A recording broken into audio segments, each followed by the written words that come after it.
ज्या आमच्या मागण्या आहेत त्या पूर्ण मागण्या त्वरित तुमच्या माध्यमातून आम्ही अभिषेकाची असो, आम्हाला त्या मंदिरामध्ये आमची उपजीविका आहे, त्या उपयोगीचे साधन जर बंद झालं तर आम्ही लोकांनी काय करायचं हे सरकारपर्यंत पोहोचवण्याचं काम तुम्ही लोक करतात, त्याबद्दल धन्यवाद.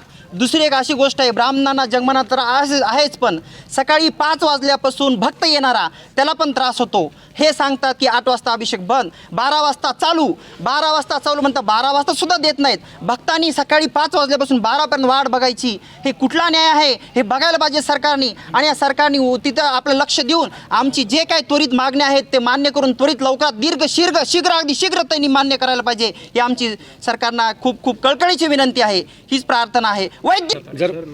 जर खरंच त्या प्रभू वैद्यनाथांना काळजी असेल तरच मान्य होईल आणि होणारच आहे. जर ह्या खालच्या लोकांनी जर मान्य नाही केली तर आमचे सर्व भक्त जे पण आहेत किंवा आमचे जंगम ब्राह्मण आहेत हे सगळे मिळून सपरिवारासहित आमची पुढची जी होणारी क्रिया 15 तारखेनंतर आम्ही सर्वजण तिथं धरणे आंदोलन देऊ अशी प्रार्थना आम्ही करतो. तिथं आम्ही धरणे आंदोलन सगळे जाऊन बसणार. त्वरित लवकरात लवकर हे आमचे मान्य करावे.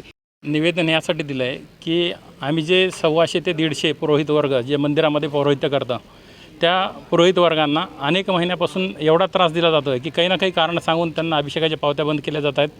त्या अभिषेकाच्या पावत्या बंद नसल्यानंतर विश्वस्त जे आहेत, 1-2 विश्वस्त असे आहेत की ते त्यांची मनमानी करतायत.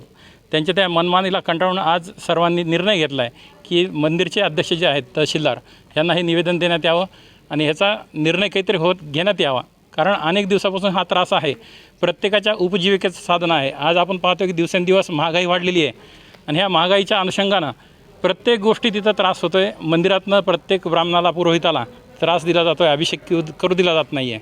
ह्या गोष्टीचा विचार व्हावा आहे. या उद्देशानं काही मुद्दे घेऊन आम्ही साधारण 12 मुद्दे घेऊन तहसीलदार साहेबांकडे आलेलो आहोत.